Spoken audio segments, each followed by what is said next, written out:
left already.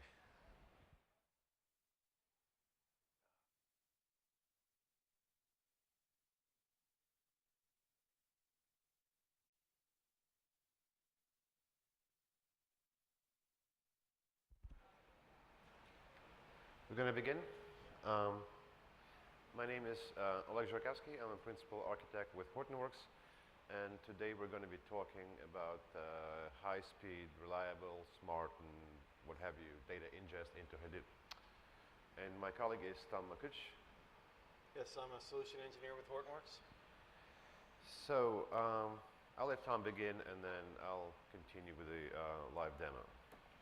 So we're going to, basically we're presenting based on a use case that we have addressed in the field with a tier 1 telco around capturing call detail records. So we're going to go a little bit through the domain problem. We're going to talk about some of the unique properties of streaming sources into Hadoop and why Hadoop is a good architecture for capturing event streams. And then we're going to get into basically the architecture of our solution to that problem, and just so you know, the volumes that we're talking about were significantly high. So we did basically build a solution that was somewhat unique to this problem, and we'll go through kind of our learning process in building that. Right. So as far as the domain problem, many folks are starting with new data types as kind of their first introduction to Hadoop. So I've got some of those data types represented here, but typically they are event data. And this is event data that is likely not captured today within any sort of repository that enables processing. They might be rotated into basically a log repository where someone is kind of going in after the fact for problem diagnosis, but no real processing or query against these events. And you can see that domain events are fairly standard across a lot of different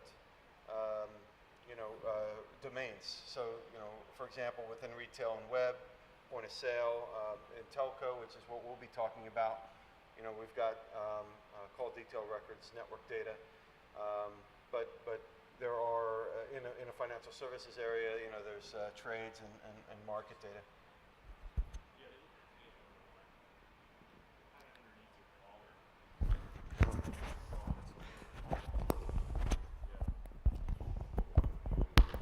Like this? Sorry about that.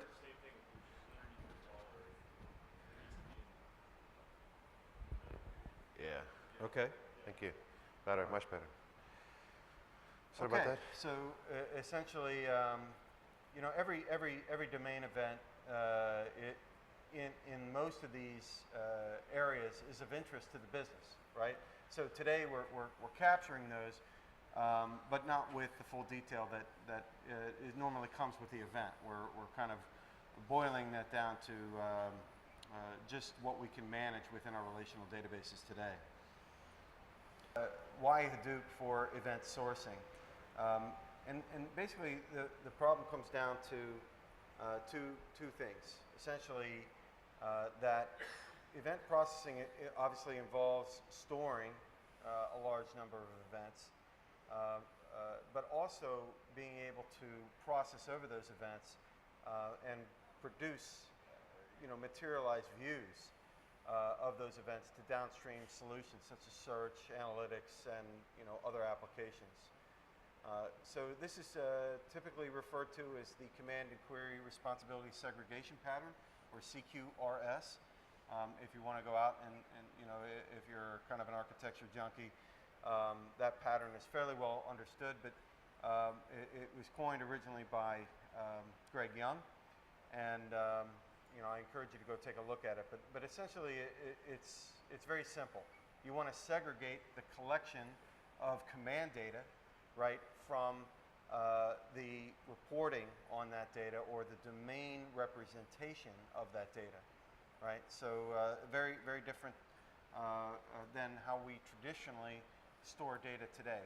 So we store data kind of with the final domain representation, and we end up dropping a lot of the command data on the floor as a result. So when we're looking at new data types and the opportunity there with Hadoop, streaming sources represent some challenges, right? And thankfully, Hadoop is very well positioned to handle these. Essentially, data is always in motion, right? So in our use case, we were tailing a syslog of a network device, and you can think of that, at an abstract level as a network device that was sitting at the bottom of a tower, and we needed to be able to handle 200,000 events per second off the base of that tower, and we needed to scale, at least within the first phase of the project, to 50 of those logical towers, right? So that's really, in aggregate, 10 million messages per second. And additionally, we had to account for the possibility for bursts during event processing or event production that could double or triple that rate.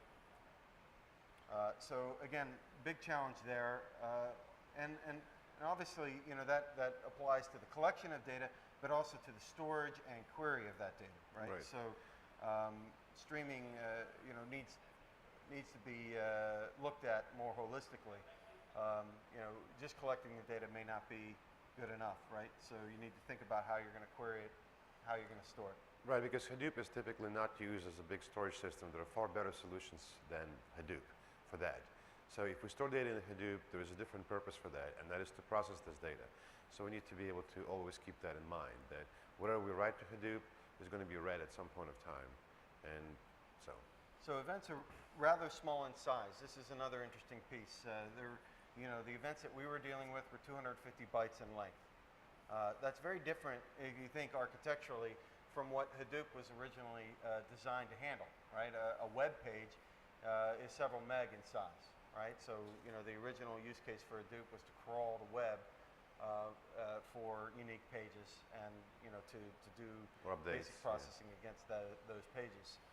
Very different than ingesting a 250 byte log record. Coming at a very high rate, right? But nonetheless, Hadoop is a very good solution for event sourcing. Event data is immutable, so event logs are generally append only. And again, event sourcing is not just about storage, right? It's about the processing of that data as well. The good news is that a lot of that processing is predictable, right? As you'll see, an awful lot of count star on this sort of data, right? And while event data is generally small in size, the volumes are very large, right? So you need to think through kind of how you want to store them within Hadoop. And again, this is an ecosystem dependent solution. Hadoop is very good at integrating with a lot of our partner-led solutions in this area. So for visualization and business intelligence and analytics across these event streams. So now let's talk about the ingest mechanics and try to understand why something as simple as ingesting data, like basically I/O, why are we still talking about this? Why is it still a problem? And the reason why I believe it's a problem is not because I thought of it as a problem, but because I came to Hortonworks and my first client I saw had this problem. We tried to solve that problem with Flume, couldn't do it because of the high rate of production.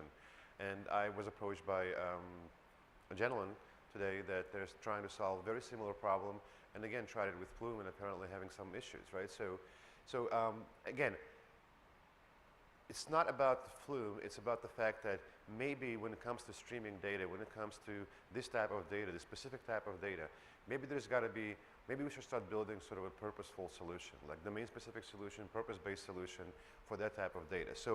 But And we come up with one, and we're still working. It's a work in progress, but we basically, within a couple of weeks, we were able to not just to achieve the SLAs, but beat them by several orders of magnitude. And when Tom mentioned the 10 million messages per second number, it was not actually the requirement. I mean, if you do the aggregate of 200,000 by 50 devices, it's not going to be that much.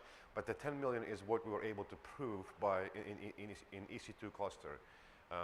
Without any tuning of the Hadoop, basically with the default factor, replication factor of 3, and everything like that. So, and what I want to do right now is kind of take you through the process that got us to our solution. And although what you're going to see is not the final solution, or is not even what we're doing at the client, what you're going to see is actually represents very clear, very almost identical the high-level architecture of what we're doing. Yeah, that learning process. And like I said, yeah, it is a learning process, and I want to take you through this learning process and kind of make it sort of interactive and see if we can sort of jointly come to this solution. So before I do that, I have a little, we have to start with some benchmark. We have to start with something, right? So in a typical streaming ingest, you have a source system that produces the stream of data, and you have a target system that ingests the stream of data, right? So at first, I have to make sure that I know the speed with which the data is produced and given to me, right? Because if at some point of time somebody tells you, well, listen, I will expect you to store 100 messages per second, and your system produces only 50, then it's a mathematically impossible problem to solve, right? But if somebody says, I'm producing 200 messages per second, and I want to store 200 messages per second, then it is, at least mathematically, something that is solvable. Whether it's really solvable remains to be seen, but let's think about this. So let's establish some benchmarks, some numbers. So what we're doing right now is I have a main method that's going to run, but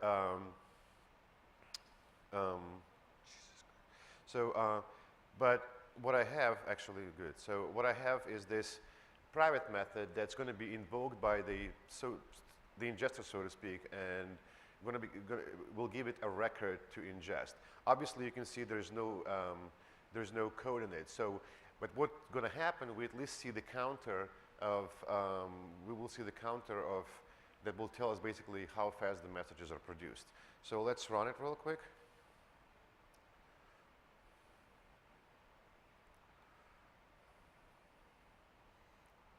And we can see that the messages are produced at about 1.3, 1.4, about 1 million messages per 1.3, 1.4 seconds. So that number just tells us that this is the rate of production. So obviously, I'm just sourcing these messages from the file, so that's not what I'm trying to accomplish. So I set myself, again, the client will tell you what to expect, but just for this exercise, let's set our SLAs to be 1 million messages per 2 seconds. I'm sorry. Yes, 1 million messages per 2 seconds. That's what we're going to be going with, right? So I have the parameters that I'm passing to this methods are like, there's a variety of them. So there's a memory buffer, there's a writer, and there's a file output stream. I need them all to just try different ways of writing data, right? And while I'm writing data locally, you got to understand what happened. Oh, while I'm writing data locally, you got to understand that when it comes to Hadoop, it's still writing locally. Once you get the data to the data node, it's writing it to a block file that is locally. So really, you can use you can start testing locally and come up with a solution. Once you come up with a solution, it might not compare, the numbers might not match when you start doing it into Hadoop, but the approach will be linearly scalable. Yeah. So you can rely on the parallelization of Hadoop to work for you.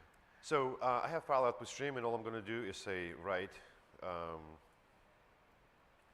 record, which is the byte array that I'm passing to this, right? And I'm going to run my example again.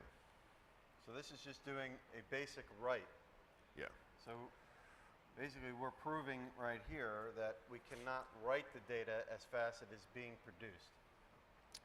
So can anybody tell me why? Because I only added one line of code. There's nothing I can improve within this code to do it any faster, right? So what speed does it represent? I'm I/O bound, right? Disk I/O. So I'm I/O bound, and at this point of time, what solutions do I have? I can buy a faster disk, right? Sure. That's one solution. But if you think about ingest problem or I/O problem in general, then and you kind of parse it, you know, on different little smaller problems, you quickly realize that the real problem here is that, you know, I'm writing the data and I'm IO bound because I'm writing is up to the capacity of my disk, right?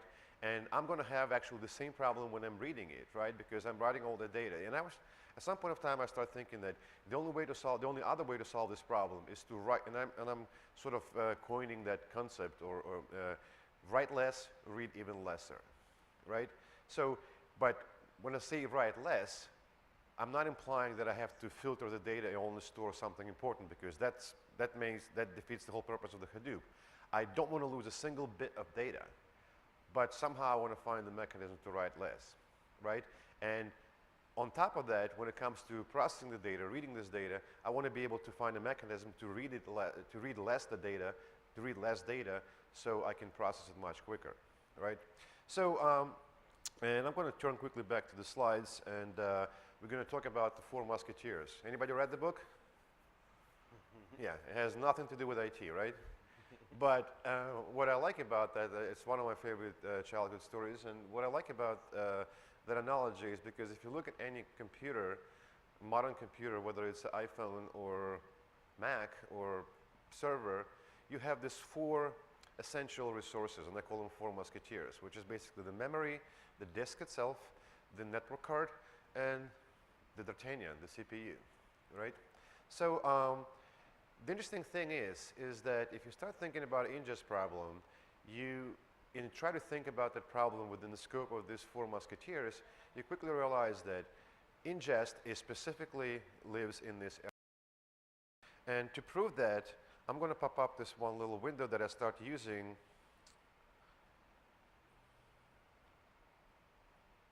All right.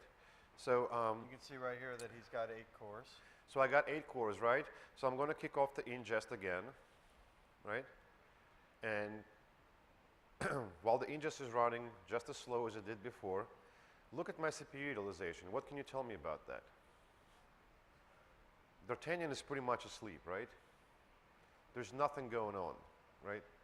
So now you can say, well, yeah, because it's I/O process. It's not a really CPU-intensive process. Well, okay, maybe it isn't, right? But Four Musketeers, all for one for all. So can I ask Athos, Porthos, and Aramis to help me out to achieve this common goal, right? And that's essentially how we start thinking about this process and how to solve it. So let's try to do it jointly. What can I do? Going back to this slide. Let's start with the memory. Can I ask memory to do something for me to help me with this ingest process? Buffer. Buffer. So obviously writing to the memory is much quicker, but has anybody read the Java NAO book from Wiley? I forget the name of the author, but he uses the analogy that the modern machinery today expects, when it comes to I/O, they expect a truckload. But what I'm doing? I'm giving a shovelful. I'm giving. So obviously buffering would be, well, at least we expect it to be better. So let's give it a shot. So I have a byte buffer. Basically, I'm using Java NAO byte buffer, and I'm going to write to the buffer. So it's going to be, put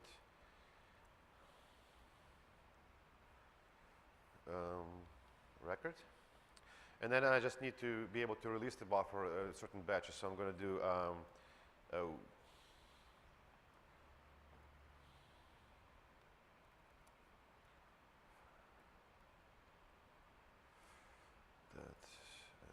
I'm sorry. I have a counter that I'm passing. So it's much easier for me to do that way. So if counter modulus 1,000,000, 1, 2, 3, 4, 5, 6 equals 0, right? So I'm going to flip the buffer. So that will, reset the cursor back to the beginning. So it could be written, right? I'm going to say writer that get channel that write memory buffer, and then basically memory buffer dot clear. Get it ready for the next batch, right? That's all I'm doing. Very simple code, right?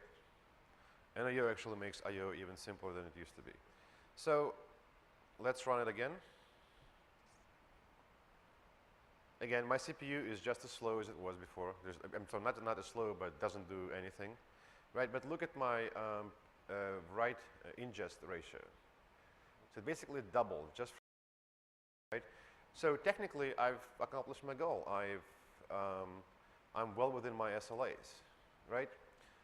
So, but going back to the slides, so the memory is now helping me to do something here. But if you look at other resources and you try to think about it within the concept of write less, read even lesser, am I still using efficiently the other resources like hard disk? Obviously, network card is not present in this process because I'm writing locally, but if I would be writing into Hadoop, then the network card would be obviously an issue, and obviously a CPU. So what do you think is missing from this process? How can we accomplish write less without losing the bits of data? Compression, right? So, but think about compression. It's an interesting concept, right? So, and you can say, well, Hadoop exposes compression, and it's all great and good. But what we're doing here is we're doing compression on the client side. So imagine you have multiple ingesters, right? So they have their own CPU, they have their own resources, and compression and everything happens there. The batching, the compression. At that point of time, Hadoop is doing nothing. So you're not abusing or overusing the resources within the Hadoop, right? And only when you're done, you're giving it something to do. So think about it like this proliferation of the JavaScript, right? That essentially gets us back to the, like in the web environment, gets us back to a single page interface where right now we're in a true service-oriented architecture where we send the request, right? The response comes in as like a JSON kind of a loosely formatted string of data, and then we have this humongous JavaScript on the client side that parsing it into an HTML page, kind of inflating it into HTML page. So essentially, what you're saying is that typically in a typical MVC model where the V part was happening on a server, right now they pushed it back to the client. So use client CPU because I might have millions of clients. It's not affecting me because I don't have to build millions of pages. The pages are built on the client side using their CPU. So it's the same analogy here. You're doing all this on the client side, on the ingester side, and only giving it to the Hadoop to actually sync it, literally, right? So let's add the compression here. So I have a compressor. Actually, I have a method to compress buffer. So I'm going to give it a memory buffer, and it will return me a byte array, a compressed byte array. Too early for buy, but okay. Right? Ooh. And all I need to do right now is wrap it into the byte array or byte buffer.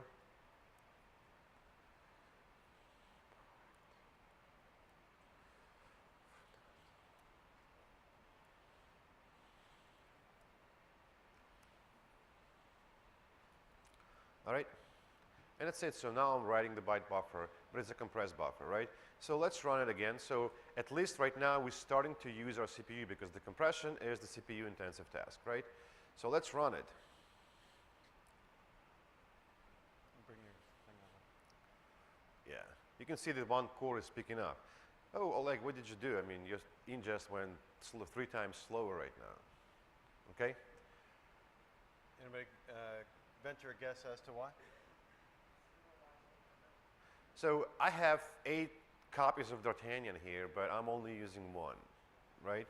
So at this point of time, I'm going to stop coding, and I'm going to basically, because at this point of time, to implement this, it's a bit more complicated because remember, while I can delegate multi-thread the compression, I have to sequence it. I have to make sure I write it in proper sequence, so I have the concept of the queue and the resequencer. So it's a little bit of a complex code, so I decided it's going to be too much for me to write it live. So I have this method. If you're interested, I can show you the code, but there's nothing. Some asked for the code, so I think. Yeah, I can give it to post just it on bring it. GitHub, Yeah, we'll post it on the GitHub or whatever. So, but this, yeah. right, yeah. So there's an executor service that I find a thread pool of 8, and there's I'm using the array blocking queue as my sort of a sequencer queue, and then everything is written as you can see from here. Okay. So what I'm going to do right now is I'm going to run this one. So now, before I run, I just want to make sure you're prepared. So remember the numbers we had. So we were reading at about 1.2, 1.3, 1 million messages per 1.3, 1.2 seconds. We were writing it one message at a time at around 3.5, right? When we buffered up, we went back to 1.7, 1.6. So let's see what we can do right now.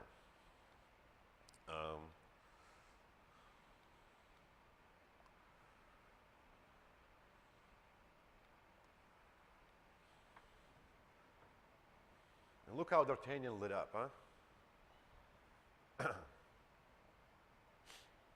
And look at the speed we have right now. We're almost at the speed of reading it, okay? So we're almost at the speed of reading it. So now I can say, well, wait a second. So if I mean, maybe I should go invest in the multi-core, into like maybe 16 cores, right? And all of a sudden, I can definitely keep up with the rate of production, right? So, and on top of that, I'm actually writing less data. So now on the read side, because now I can implement the same trick on the read side, where I can just read a block of data, but that block represents, let's say, if I achieve 10:1 compression ratio, it represents 10 times the data you actually read. So now I can read it, delegate it to the CPU for inflating. Okay? We're compressing it locally, so that also saves on network I/O. So when you think about scaling beyond just one, out to 50 or more, that's where that becomes, really important. Right. So now let's kind of recap, because I sort of went through the demo and kind of should have probably gone through the slides, but let's just use that as an opportunity to recap what we just did. So our process was I/O or network bound, because anything that is I/O bound is guaranteed to be network bound, right, if you introduce a network in between. So we also had very inefficient use of storage. CPU was not helping, memory was not helping. So we had an imbalanced system, right? So it's always fine to work for the big company and say, I will just buy new hardware. Well, cool if you can do that, but can you justify, like technologically, that you really need a new hardware? Because if you can't, that means that when you get the new hardware, you're still going to be not using it. They used to have, remember they used to, when we still used the tube TVs, they used to sell those TVs that had VCR and a radio in there and all kinds of things and I remember I bought it once, like in my early years in America, and all of a sudden I realized that it's been a year and I never popped the cassette tape in, because at some point of time I switched to a CD or whatever or something, or wasn't really a big movie watcher, and I'm like, well, I don't know how much extra I pay for that feature, but if I'm not using it, what's the point, right? So, and that's essentially what we get here. We had an imbalanced system. So essentially, before I was not using my great laptop, right? I was really using only a small portion of it. So,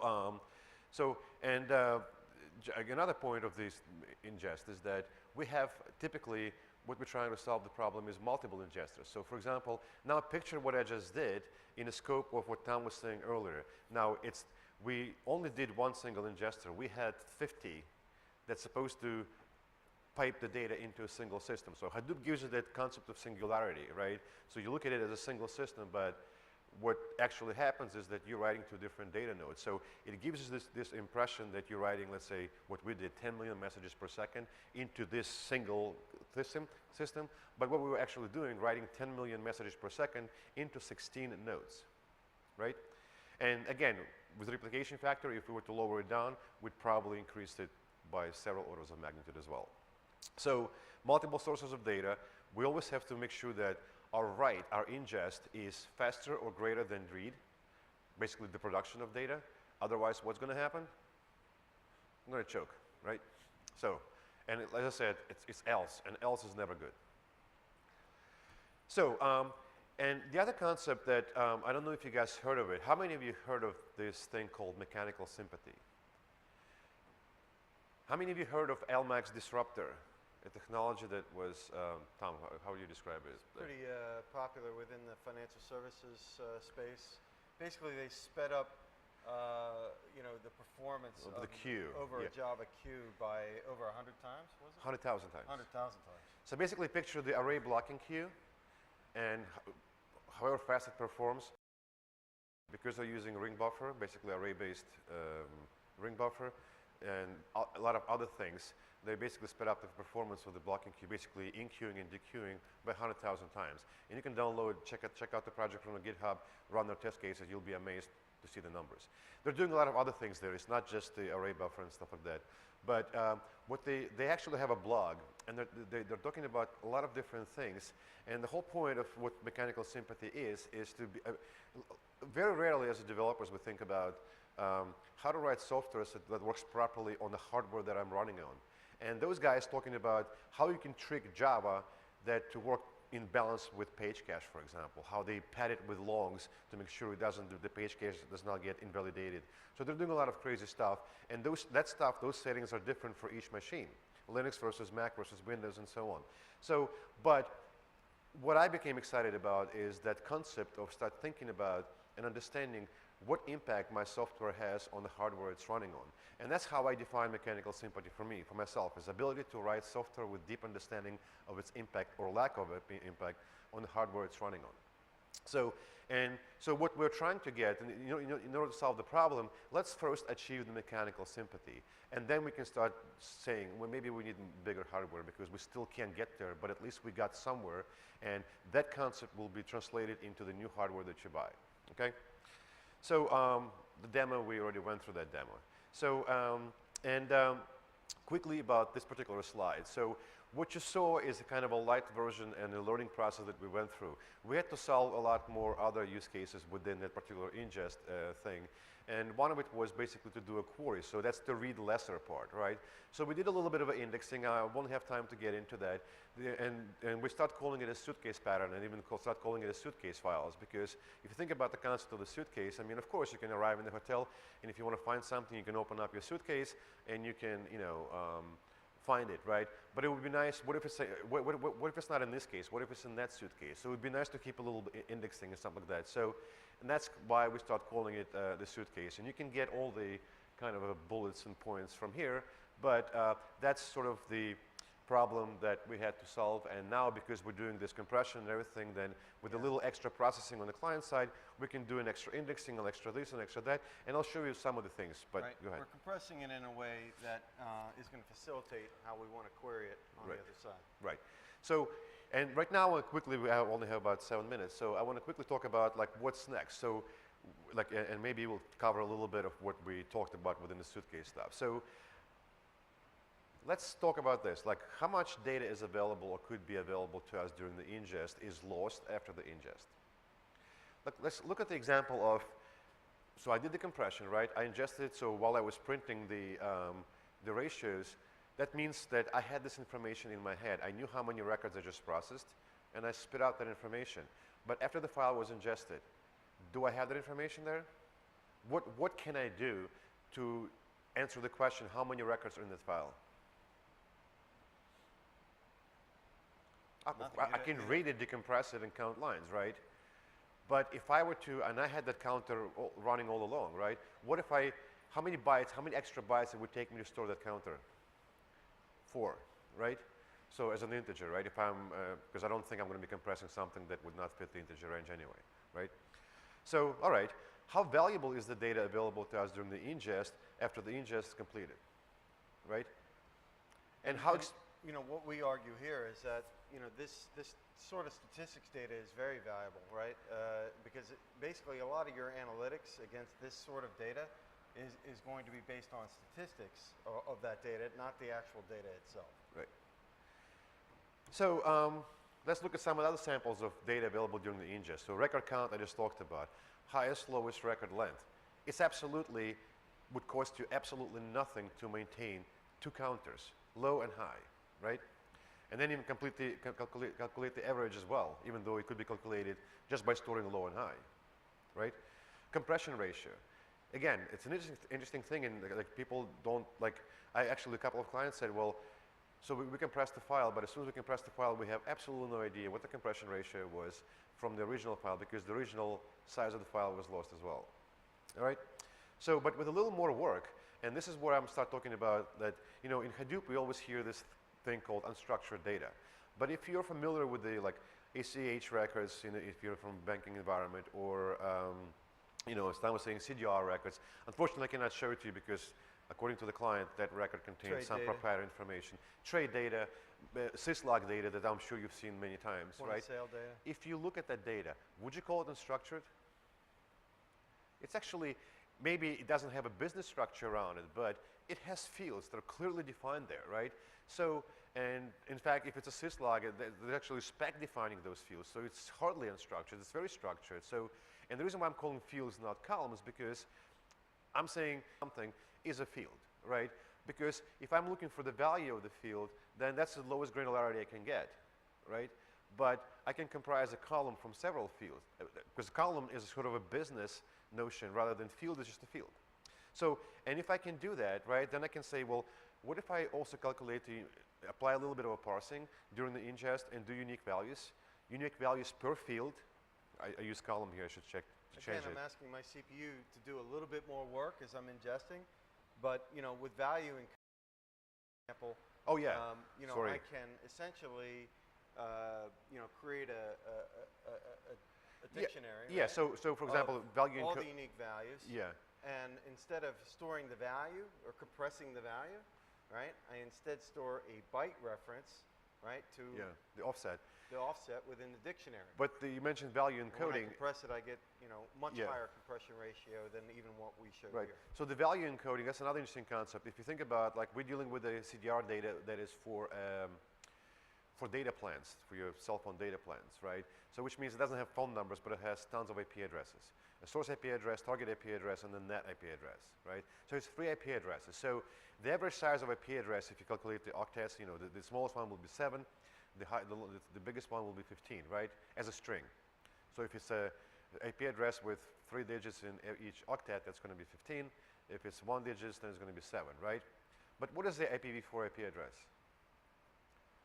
It's an integer, right? So how many bytes does it really need? 4. 4. So again, so if you do a little bit more, now you say, listen, I have this IP address that is represented as a string, it came to me, but now I'm going to sort of, before even compressing, I'm going to encode it back into its original representation, which is integer, and then I'm going to go back, right? So, and the last demos I want to run to is doing exactly that. So I'm going to ingest 100,000 record file. Of course, it's a work in progress, it's not tuned, there's no source code available for that. Hopefully it will become available at some time. But here's what I'm running, right? So I'm going to, went too far with that demo. So I'm running,